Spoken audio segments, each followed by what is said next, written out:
Hi guys, welcome back. If you are new here, this is the Nigerian Abroad podcast, just a place where we like to share our cultural experiences. We're growing as immigrants, we're thriving as immigrants, and we are beating the norm and beating the usual expectations, basically. So if you're looking for a feel good podcast, if you're looking for a podcast where you discover yourself and you basically relates to a lot of cultural experiences, this is the place for you. Today's episode is going to be a light one, and these are my favorite kinds because then I don't have to go deep on anything like that, if you get what I mean. Last year, October precisely, October 2025, I clocked 5 years in the UK, 5 years as an immigrant. And saying it now, I'm like, whoa, where has all the time gone? Still feels like yesterday when I moved into the UK to try and build a life and chase a career. And obviously, like every milestone or every achievement of some sort, we try to like take stock and we're like, okay, who was I before I became an immigrant? Who am I now? Do I remember what I was like? Have I changed? There are a lot of things I was like, I would never do this when I move. Do I do that now? Is that something I do? So many questions obviously come to mind. And if I'm being honest, these questions were sort of inspired slash triggered by a tweet I came across. And this person said, what are you still too Nigerian to do?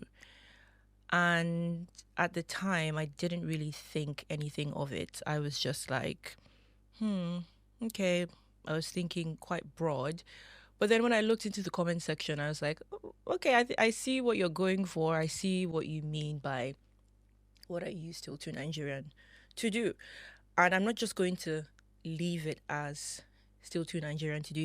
If you're an immigrant and you are taking stock and just having a look at how far you've come, this is kind of like a good exercise. It's very chill and relaxed, but it's something that I had to think about and had to um push back and be like, look, you did say that this is something that you wouldn't do, and somehow look at you're doing it. Not necessarily bad things or like horrible things, just something that I was just like, huh, I'm doing that now. Interesting. But I would read a couple of the tweets and the responses that particular tweet had gotten. But before I do that, I'd like to talk about some of the things that I am still too Nigerian to do. Like, I can't like get myself, yeah, to do that. Anyway, the first thing is I am still too Nigerian to restrict breakfast foods to just breakfast and non-breakfast foods to not having them as breakfast. I don't know if that makes sense. Basically, I would like to eat what I want for breakfast, and I don't want it to be like, oh my gosh, you can't have this for breakfast. It's not a breakfast food. First of all, where I'm from, it's morning food, afternoon food, and evening food. The term breakfast, lunch, and dinner, supper or tea or something, I learned all of that. I mean, I knew of those terms, but I became quite um, assimilated into that when I moved here. Um, and my first experience with that was in uni when I was doing my master's. One of my course mates was just trying to make small talk, and they were like, oh, IG, what did you have for breakfast? Tell me about your day, blah blah blah blah blah. And I was like, oh, okay, I had pasta for breakfast. And they were like, pasta for breakfast? You don't have pasta for breakfast? And I was like, why not? It's not food. I just heated it up or something like that.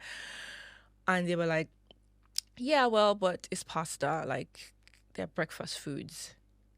And then we moved on from that conversation, but I didn't, obviously. And I went back home and I Googled like breakfast foods. Believe you me, that was the first time I actually had to do that. Granted, back home in Nigeria, we did have some foods that were well accustomed for breakfast. Akara, pap, bread and eggs, plantain and eggs, yam and egg, like those things. But it did not stop you from having pounded yam and egusi soup if you wanted to. At least in my household, like so. I was just like, why is it restricted to that? Um, so I think about it now, and I'm like, right now I do appreciate a good breakfast, like the full English breakfast spread. I love it. I love a good French toast. I love cereal for breakfast. I like having all that stuff, oats, everything. However, if I do wake up one morning and in my spirit I feel that I would like some light eba and ogbono soup, I would like to not be judged for that. That's a stretch. I know that I will be, but it's something that I don't think I can let go of. I think it's something that I'm still too Nigerian to do. Like, I'm still too Nigerian to not have non-breakfast foods as breakfast. I don't know, it's just me. Tell me if you guys feel the same, but this is something that I've just been like, I can just wake up and be like, oh, there was some leftover jollof rice from yesterday. I'd like to heat it up. It was so delicious. I want to eat it for breakfast. I think those are things that I can do. But yeah, um, the second thing for me is the pet culture, and I'll explain. So, firstly, I don't understand anything other than cats and dogs being pets. I would not understand having a tarantula, having an alligator, having a hamster, like having that hamster wheel go on and on and on at night. Guinea pigs, I don't understand that. People even go as far as having tigers, but I feel like that's extreme. But even cats and dogs, I'm not even an animal person. I've had dogs, I've had cats. I mean, I grew up in a family that had a lot of pets, referring to dogs and cats. I was not really an animal person. I can warm up to them, which I did, but left to me, it would be like a stretch to get a pet. But with that, something I really struggled with that I eventually had to like build an understanding around was understanding the emotional connection people had with their pets. So back in uni, still my master's degree, that was like my master's degree was a whole lot of culture shock. So one of my course mates lost her cat and she was so distressed. I could not for the life of me understand why you would feel that way about an animal. And I was like, this was my first week in, by the way, my first week in the UK. And I was like, it's just a cat. Like, and right now I have a lot more understanding for that. I wouldn't say I'm there yet and I would feel that way, but I understand how people feel about their pets and how much of an emotional support they provide. So that in that aspect I have evolved so much because I'm like, if I see somebody being so upset about maybe losing their pet or something going wrong with their pet, I have a lot more empathy and I'm just like, I understand that. I can see why it's that way because of how much you love that animal, you love that pet. That's absolutely fine. Yeah, so it's been such a huge change for me. I'm looking back now and I'm like, I personally would not feel that way, but my understanding and perspective of people who do has severely changed and evolved, and that's something that I'm actually quite glad to. And I feel like in a few years I might feel differently. I might get to that point where I'm like, okay, I kind of love animals. Oh, my dog's my child. And I'm like, oh my gosh, it's so cute. I might do that. I think I should make this a thing. Maybe in the next 5 years, I'm like, let's take another stock. Let's see how much you've changed. Or make it a yearly thing and be like, okay, what are you still too Nigerian to do? So that's that on the pet culture. Another thing I am too Nigerian to do is go camping.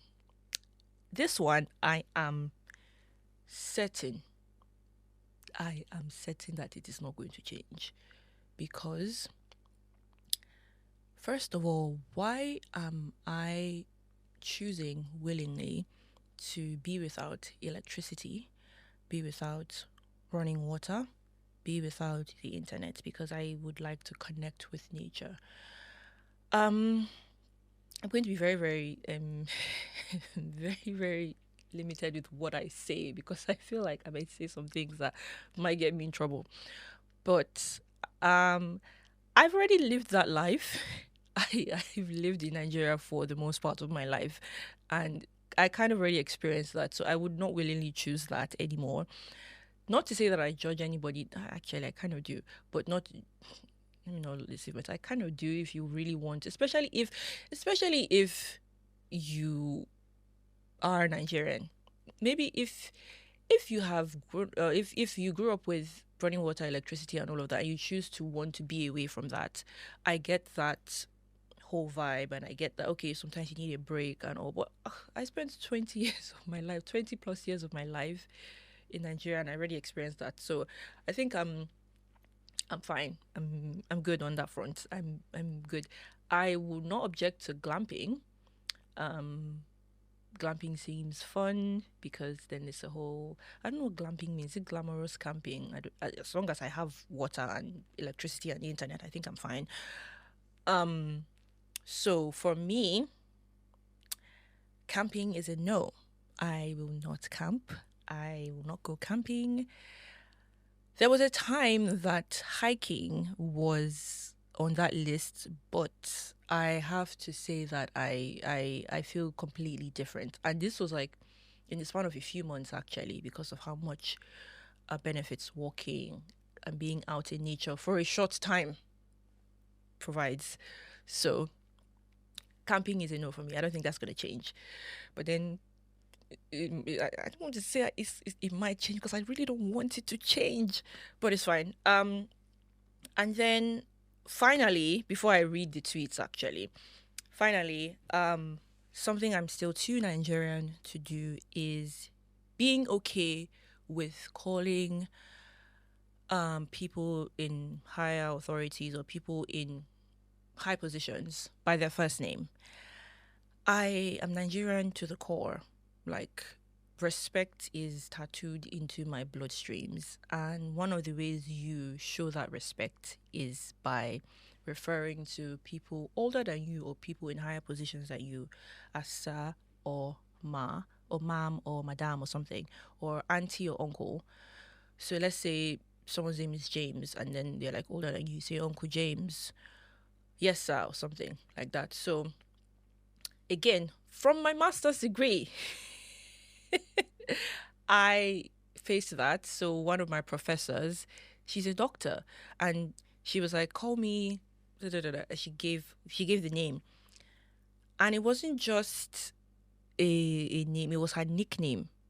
So it's like how I'm like, okay, my name is Ijeme, and I prefer people to call me IJ. So I wouldn't say, okay, I'm Dr. Ijeme. I'm like, call me IJ. And I'm just like, wait, it's not reserved for your friends. Why are you asking me? I felt so uncomfortable, even sending emails to her and like, okay, my project, this is due. Then she would correct me so many times because I would be like, doctor, I'll call her full name. And she'd be like, no, don't call me that. This is my name. Like, call me this. It felt so uncomfortable. And then fast forward to in a working environment, I would feel so uncomfortable. I still feel so uncomfortable. And I'm like, how am I calling you by your first name? Are you okay? I'm like, is everything okay? I feel like I'm in the upside down or something. Like, I have not been able to get over that. And I think another thing, I don't know if I'm getting towing the line at this point. But another thing is, so as much as I have somewhat assimilated into this whole culture here, I still have a very vibrant, strong Nigerian community. So that's church. And if you're aware of like the African church culture, there's a lot of respect. Even for, you can have pastors that are your age mates and all of that, and there's still that respect. And also, there's still a part of me that upholds that. And I see that every other day in church and within my Nigerian community, which kind of there's like a tug of war in my head. So I do that whole Nigerianness in church, and then I come to work and I'm like, wait, you don't want me to hold your bag? Like, you don't need me to curtsy as I'm greeting you? Wow. Yeah, so this might change because now I'm saying I'm suppressing my discomfort. I still feel it a lot. I'm not used to it yet, but I've learned to suppress my discomfort when it comes to calling my superiors by their first names. I don't know if I get over it. Maybe I'll just get used to the discomfort, and that's something that I'd have to eventually learn to live with. But I think that I'm still too Nigerian to be comfortable calling people older than me and my superiors by their first name. Ah, another thing. Because I work in education, I'll just add this. I am still too Nigerian to let the students call me by my first, because I'm like, what? Why will I let you call me by my first name? And maybe this, oh God, this is just like a toxic cycle that we need to like address and all. So I think in my head, I'd be like, I don't even call my seniors by their first name. Why are you calling me by my first name? To be fair, technically, it shouldn't be so, but the discomfort I feel is even worse than other people when they are called by their first name. So I'm just like, anyway. So that's like my four, and there was a lot more, but I don't want to just ramble all through the episode. So I was like, I'm going to read some of the tweets as to what they said, and yeah. Um. So the tweet obviously is, "What are you still too Nigerian to do?" And someone says, I am still too Nigerian to go camping. I did not survive NEPA to volunteer for darkness. See, I feel that strongly. I feel that strongly. I am still too Nigerian to call my boss by their first name. It feels like a trap. This is what it is. This is what I was trying to explain. Like, it doesn't feel right. It feels like they're like trying to draw me in and then be like, aha, disrespect. So, I am still too Nigerian to skydive. I like my life intact. That was like a bit of a tongue twister. Yeah, no, definitely not skydiving, because as Nigerians would say, what if it's when I am now doing it that the parachute doesn't work? Like, people think. Anyway, I'm still too this one is funny. I am still too Nigerian to live in a house without curtains. You people trust outsiders too much. First of all, I feel like they have blinds, but I get that point. Like, I don't know, like, especially I've walked by some streets and I've been able to see into the house, and I'm like, are you guys not um bothered by that? Like, is that not something that gets to you? Or anyway, yeah. I am still too Nigerian to trust the weather apps. I must step outside first. So, my take on this is, especially in the winter, when it says this is 3 degrees, but it feels like -3. This is when I would agree with someone that says I have to step out first. Because what do you mean it feels like? Actually, that's even too much of a stretch. If you say this is 10 degrees, but then it feels like -5, in that case, I'm not dressed appropriately, because if I'm following the weather, that means that weather app is wrong. It feels, I mean, you are reporting accurately, but then if it feels like I need to step out to know what I feel like what to know what it feels like. So I get what this person is saying. Like, I need to step out first. I am too Nigerian to eat cold food straight from the fridge. My spirit needs closure first. So I'm not too opposed to cold food. I was at first, because I was like, why is food cold? Why is pasta cold? What do you mean, like pasta salad? Like, what do you mean? But I'm starting to warm up to it. I'm starting to warm up to it, and I think it's not too bad. It's not crazy bad like that. So it's one of those things where I feel like it's good. If you have a really nice cold food, it's good. Like, sandwiches are amazing. So yeah. I am too Nigerian to treat pets like children. I understand it, I respect it, but I will not participate. So I get this person completely. I get to the point where it's like I understand it, I respect it. But when it gets to that, I will not participate. I'm not stopping myself from doing that because I mean, come on, have you seen those dog and cat videos? They're cute. So I am still too Nigerian to not greet properly. A nod is not a greeting. You know what? I think I have got. I don't mind the greeting bit because to be fair, I don't really enjoy interacting with people I don't know like that. So yeah, so that's it. It's like, but I did this episode not to make it a thing of like it is this versus that. It is this culture versus this culture. I think it's a point of stock taking. It's like having to look at yourself and be like, I did say that I would never do this. Do I do that now? How have I evolved? How have I assimilated into this new environment I'm in?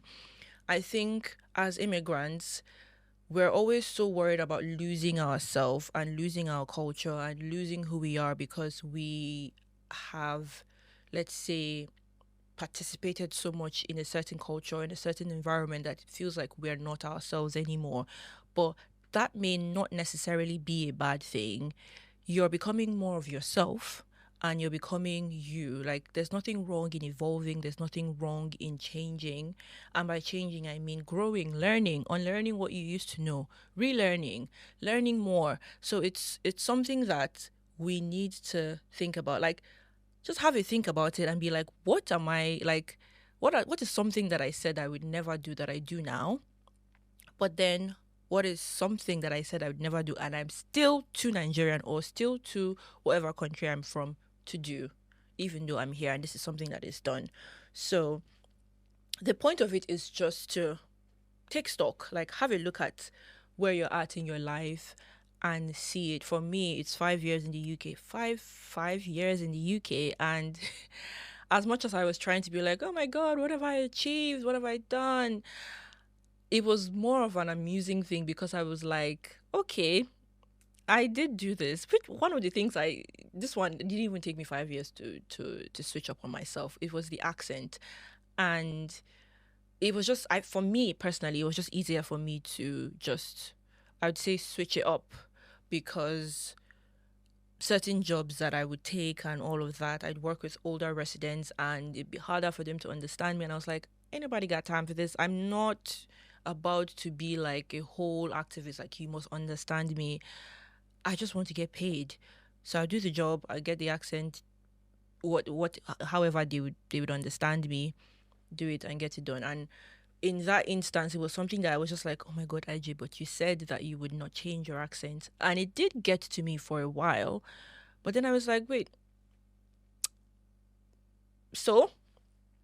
So what? So it's just one of those things that I feel like we need to get to that point where we're not being so hard on ourselves with how much we have evolved, especially because when you do go back home to visit family, there's this whole, oh my gosh, IJGB, you have turned into this, blah, blah, blah, blah, blah. And sometimes it gets to you, but it really shouldn't because it can happen to anybody. It's just you being in a different environment. And I think that's something that we have to like have a look at, have a sit down.